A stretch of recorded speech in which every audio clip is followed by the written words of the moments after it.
Hi, I'm Peggy, and if you've watched my vlogs before, you know that I've had lymphedema in my left leg and my abdomen for over 20 years now. Today I have my daughter Ashlyn with me. She's my oldest daughter. She has an older brother, and when she was a kid, she was about 4 when my leg swelled up. At that time, we were raising my nephew and then her older brother. So she had 2 older brothers, and like I said, you were about 4. So we're going to talk today about what it's like for other people living in a house with somebody that has lymphedema. And it probably applies to people with other issues, with chronic issues that, have chronic pain and chronic fatigue and everything. So Ashlyn had posted on one of my Facebook videos or one of my Facebook posts, I don't know, several months ago. Mm-hmm. And it made me think, I was like, wow, we've never talked about it, like what it was like for you. Mm-hmm. And so we're going to do it in front of everybody. We're going to have our first mother-daughter talk about what it was like in front of everyone. No pressure. So what do you remember when you were a kid, and what do you remember? I think when you're young, you don't, like I was 4 years old, so when you're young, you don't think anything's out of the ordinary because that becomes normal for you. It's normal to see you limping, or it's normal to see you, not being able to go out and do things because it's such a young age. I don't remember anything else. Yeah. I think when you're young, you don't realize that something's wrong until you start getting older. I think when we moved to San Diego is really when it clicked to me that something was wrong. Yeah. And I think that also coincided with you actually figuring out what was wrong. Right. So I think when you learned that, what exactly was causing this pain and the swelling, because I know you had struggles getting a diagnosis for a while. Yeah, it was 8 years. My leg swelled up. What I remember is, Emerald and I used to run together. I used to Taibo every other day, and Emerald and I power walked. He ran, but and you always wanted to go. Yeah, can I go? And when we were at the basketball courts or out, working out, you were always wanting to be involved in that. And then, my leg swelled up, and I was in bed a lot because I wasn't diagnosed, and I was in pain and swollen. And, I remember a lot of, hey, bring mommy food, bring mommy drinks. And, but then we moved to San Diego when you were 8, 9. And then I was diagnosed a few years after that. We'd been in San Diego for a couple of years, and I got pregnant with your younger sister. Mm-hmm. And that pregnancy was just horrible. Yeah. I wasn't diagnosed yet. The doctors didn't know what was going on. The swelling went absolutely out of control. Yeah. And I think at least from my perspective, obviously I can't speak for Josh, but the pregnancy was kind of a scary thing because I think I still wasn't fully understanding what was wrong with your leg. But we could see what it was doing to you. And so it was almost scary to see that you were pregnant. And it was kind of like, in our young minds, we coincided that with you being pregnant, not you having other things going on. And so I kind of remember that being kind of a scary time frame.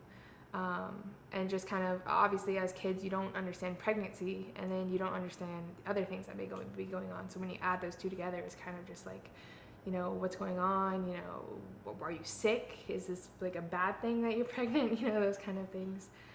So I just remember that being a concern and actually being scary that you were pregnant. So, yeah. It was scary because the lymphedema, not being diagnosed, not understanding that my body wasn't processing toxins and getting rid of toxins. It was a really tough time. It was a really tough pregnancy. I had a lot of complications. And it was, I didn't know either. It's not like I could sit down with the kids and say, this is what's going on, because, I didn't know either. Yeah. And it was a scary time. And then when I was finally diagnosed, then life completely changed because then I started, you know, caring for my leg and changing, you know, things. I think it was just like a weight off of everyone, like, because seeing your relief of knowing what was actually going wrong, like, you know, it wasn't anything necessarily you were doing, it was something happening to you.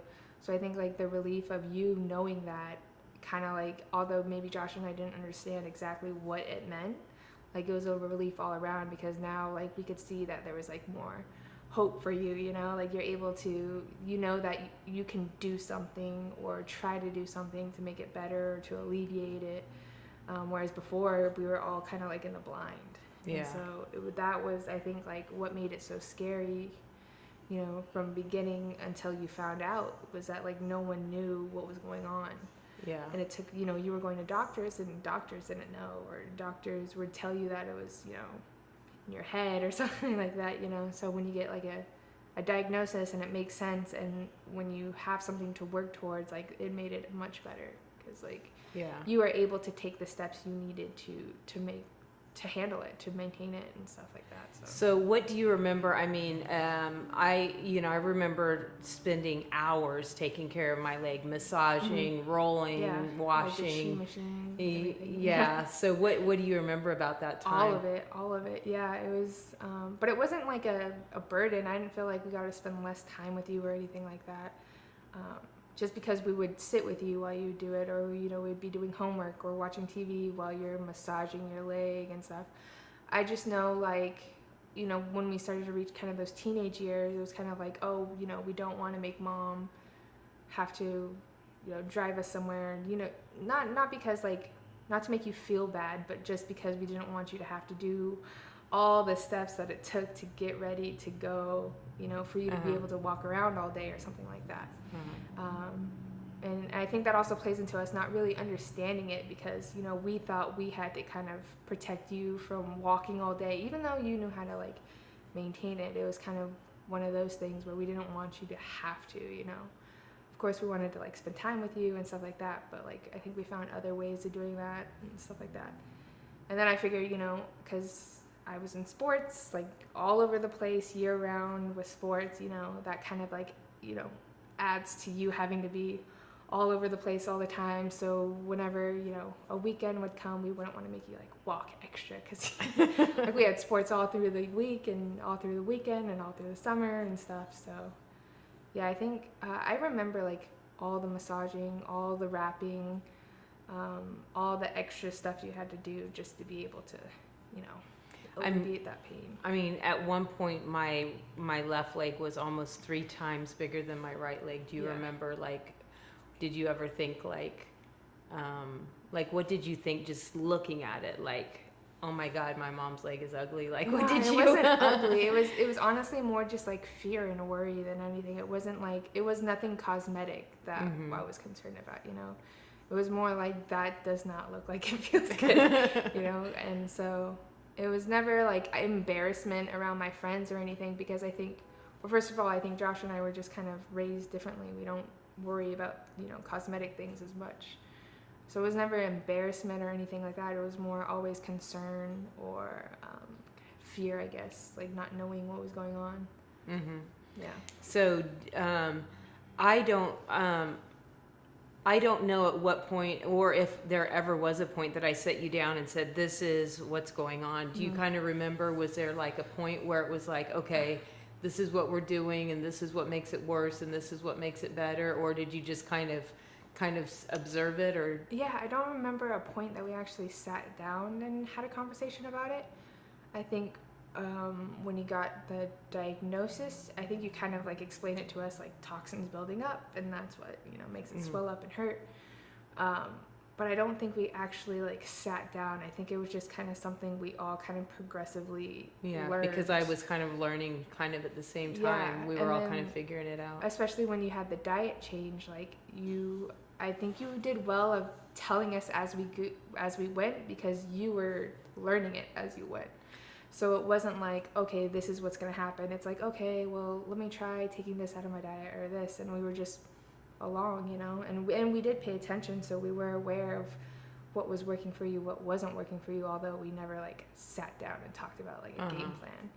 So, do you remember, like, before I really did a lot of diet change, I had gotten really sick. Like, Yeah. I was like getting infections all the time and in and out of the hospital, and then at the time, I know you've heard me talk about it since, but at the time, were you aware that I was like really sick? I don't think I was aware of like the extent. I think like I knew it wasn't going well, but I didn't know it was like as bad as it got, like as dangerous, as like life threatening as it got.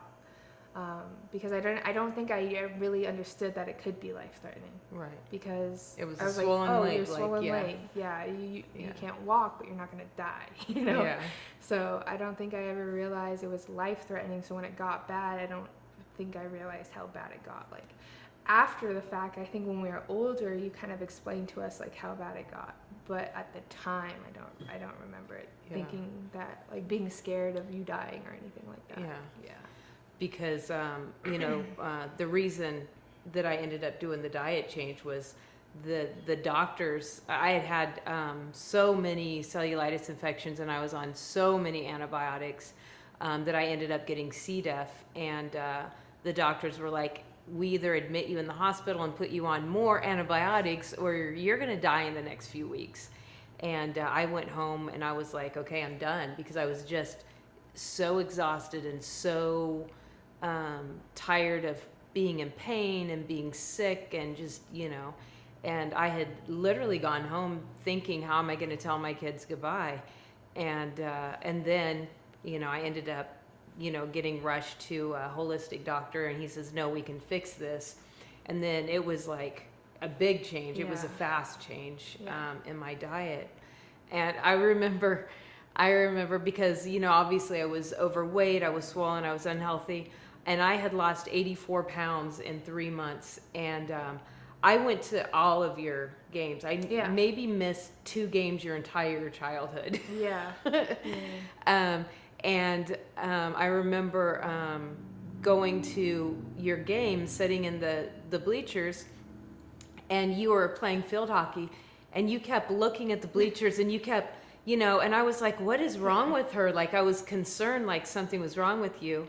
And after the game was over, you saw me. Do you remember what I'm talking about? I don't remember exactly. And you came up to me and you go, I didn't think you came. I didn't recognize you, because I had such a huge physical transformation that from the bleachers, you didn't, in your mind you were looking for a bigger mom than was in the bleachers.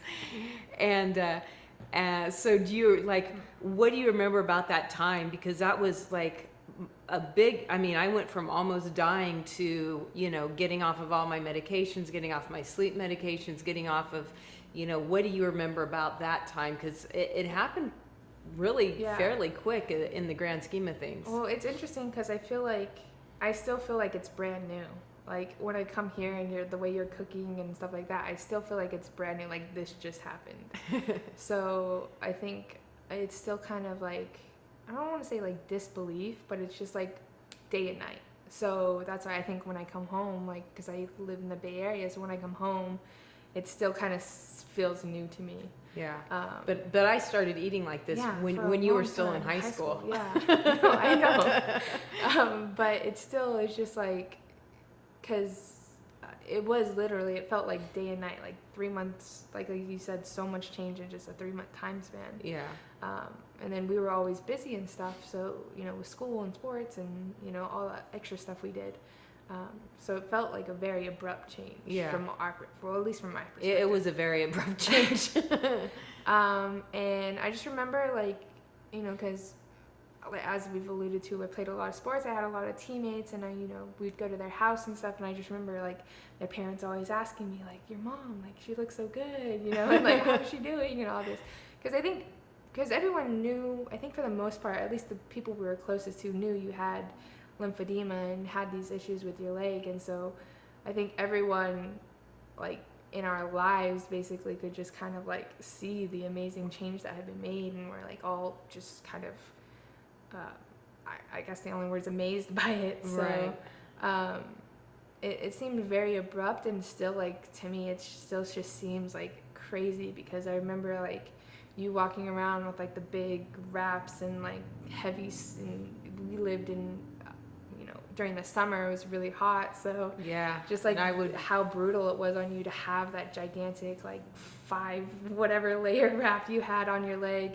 And so now we're like, you just have your compression, and you can walk around the house and feel comfortable and doing all the things, like, still going out to shoots and stuff like that. Even in the hot, it's easier, I feel like, from what it used to be with the Michelin. Yeah, my Michelin tire guy look. What she's talking about is a multi-layer compression bandage, which is the short stretch bandage over the foam, over the so it's several layers, and my leg's already big, and then I've got all these wraps on it, and there were times that I would wear that during the day and night for months at a time. Yeah. And so yeah, now I just wear a compression garment, and if I don't want anybody to see it, I put jeans on and shoes, and nobody knows I have a compression garment, and if I don't care, then I'm comfortable and I wear whatever I want to wear. Yeah. But Yeah, but I think, like, the from my perspective, at least, the diet change had been the most effective. Like, no medicines or anything like that. The diet change in the compression shorts, or the compression garment, had been the most effective. Obviously, I think that's what. Yeah, and it's been about 8 years now, so from the first, and then I kind of got lazy with my diet, and then when Emerald passed away, I just really went into a really dark time and didn't take care of myself at all, and so then I had to. It's been about 3 years now, I guess, that I've been really strict on my diet, and since then, it's been really easy to keep under control. Yeah. I think in the first several years, I was careful with what I ate, but I always had my cheat days, and now the past 3 years I've changed my lifestyle, so I don't need a cheat day, because it's not cheating. I don't want it. I don't, and I think since I've done that, it's been way easier to maintain this, because I'm not always thinking about, I want to go eat a sushi or fried chicken or whatever it may be. So once I decided, no, it's not about having a cheat day. It's about everything I eat is to help my body, stay alkaline, and help my body take care of itself and process. Yeah. So, I mean, what do you think you missed out on as a kid, having a mom with a chronic condition that caused chronic pain and chronic fatigue? And yeah, I think the really important thing is that, like, Josh and I are just very different mindset than I think a lot of kids were, and that I'm sure part of that, what you were going through contributed to that, but I don't honestly feel like we missed out on a lot of stuff. We were really lucky to have friends in our neighborhood, so we can go, get home from school and go hang out with our friends, and you were always present. Like you said, you were pretty much at every single one of my games, and I think as I got older, when, like, I did summer tournaments, I went on my own because I could drive, but, like, in the regular school season stuff, you were always there. Even in college, you would, when my games were close, you would make it to my games. So I honestly don't feel, from my perspective, that we missed out on anything. I think we were at an age where it was, when it got bad, we were at an age where we were independent enough to, like, it would be okay if we weren't always, if you weren't always involved with what we were doing. And then when we were younger, living on the reservation, we had a lot of free space to, go outside and play basketball or run around. So I don't really feel like we missed out of anything.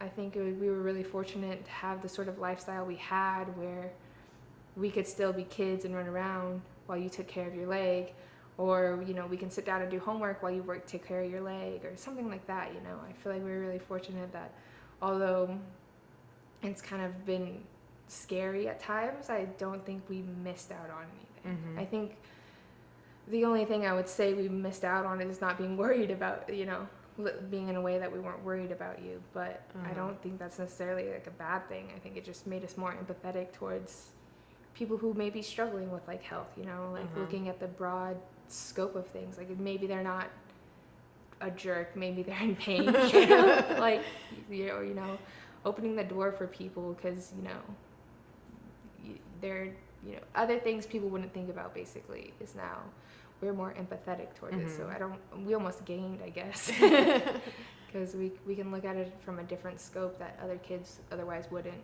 So, yeah. She's all positive, and I feel like, you know, from my point of view, I feel like gonna get emotional. I feel like, you know, having chronic pain, you do get snappy, and, you know, I feel like I did my kids an injustice in that area. And, you know, she has a sister that's 10 years younger, so she really stepped up to the plate, her and her brother. You know, when I was really, really sick when Sam was little, and you know, they stepped up and had to kind of, you know, be a little more parent than just a big sibling. But it's nice to hear that she doesn't feel she got jaded. But yeah, I mean, obviously, like, we were aware that you were more snappy than usual, and obviously we would have liked to get away with things that we didn't get away with, and or, you know, just like not, you know, certain situations I did feel like you were on me, but then when I grow up, I'm like, okay, well, I was a teenager, so so I think I just like, yeah, I do have a positive outlook on it, but I am aware of, like, you know, yeah, maybe we didn't deserve to get yelled at that time or something like that, but I think that kind of made us more, like, I don't know, kind of just added to my tough skin, I think. Yeah. But, I mean, we have had a lot of stuff that as a family we've had to like get through, and Josh and I are definitely aware, because you basically raised a handful of kids. Like if I think about all of the kids we've had, my friends, you know, Emerald, Sam, all of us, like you've raised like a lot of kids while dealing with this. So it's like, yeah, sometimes you were snappy, or sometimes you couldn't do things, or sometimes, you know, we had to do more than you think we deserve to do, but it kind of helped us all kind of grow in a way. So yeah, although like in the moment it may have been negative, I think now, like as an adult, I kind of like I can be appreciative of it, you know, rather than spiteful of it.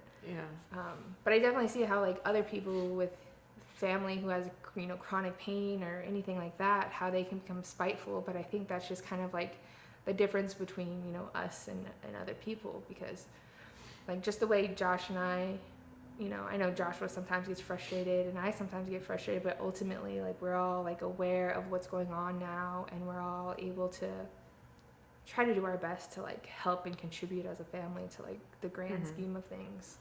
So what advice would you give to a family member if they have, you know, somebody in their family, somebody that they love that has lymphedema or a condition that's, you know, chronic pain, and, you know, a chronic, because even if it's, even when the lymphedema pain, even when I'm not in extreme pain, it's the fact that it never goes away. It's that annoying. It's always a constant. And I think that's a lot of times people don't understand. People that deal with chronic pain, it's not maybe an overload. I can't, you know, it's so painful. It's the fact that it's just never stops. It never lets up. And so what's your advice to people that have people they love that are going through that?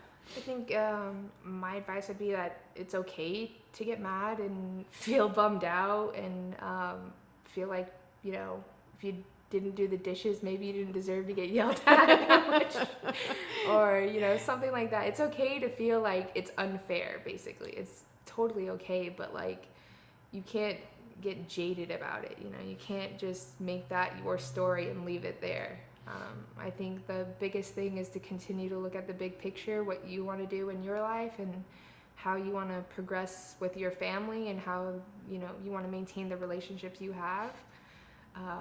So it's okay, definitely okay to get mad and feel like life's unfair, but I think just understand that whoever that family member or that friend or, you know, spouse or whatever it may be, like, it's not their fault, you know.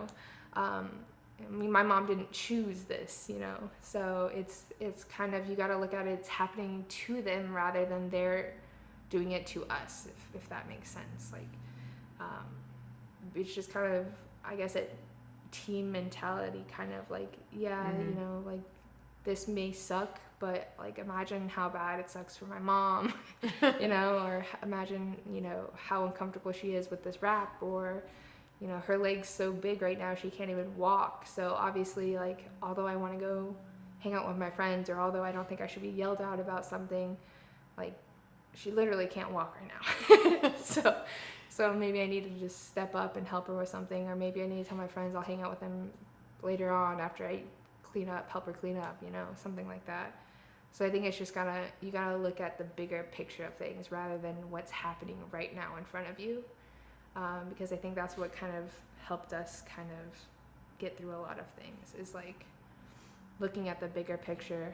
And then obviously, if it's life-threatening, it's okay to, like, you know, ask for help or ask for someone to talk to or something like that, you know, just because it's not your life that's threatened, it does impact you. So it's okay to, you know, go to your counselor at school and talk about it, or, you know, if you have other resources or friends you can talk to, that's totally okay too, because I think when I was growing up, I was worried about sounding like I was complaining, so I wouldn't go reach out to my resources. It wasn't until college I realized that I could utilize counselors or therapy or friends to unload on.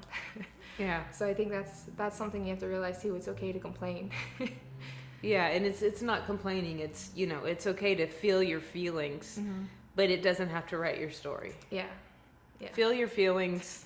Feel your feelings, and then go forward and make your life the way you want your life to be. Because I think a lot, especially when I first moved to college, I felt just I had a lot of feelings that I didn't know how to sort through about, you know, my mom's being in pain, and then other stuff that I've experienced in life, and then of course being away from home. And so I think it was really important for me at that time to utilize resources that I had. So yeah. So don't be afraid to talk to people, and don't be afraid to feel your feelings, but don't wallow in self-pity, because that doesn't help anybody. No, yeah. I think we both kind of like alluded to that, because when I first got to college, I was doing that, and I was seeing a decline in a lot of things in my life, so you have to fix it. And then even the same with you, when around the time Emerald passed away, you know, you kind of took a drop, so you needed to take care of yourself again. Yeah. So you can't let things you can't let the things that happen to you define your life, even if it's a chronic condition, if it's, you know, whatever it is. But well, thanks for sharing this. Is there anything else you want to say before we I did have a good childhood. she wasn't as mean as she thinks she was. Yeah. So anyway, I'm obviously very blessed to have awesome kids. But anyway, I hope this helped somebody out there, because, you know, there's people that struggle with, talking about it, knowing what to feel, knowing what's okay and what's not, and blaming, and then getting caught up in blaming instead of feeling and moving on. Yeah. So anyway, all right, well, thank you guys for watching this. I hope you enjoyed it, and that's my daughter Ashlyn. All right, guys, we'll talk to you soon.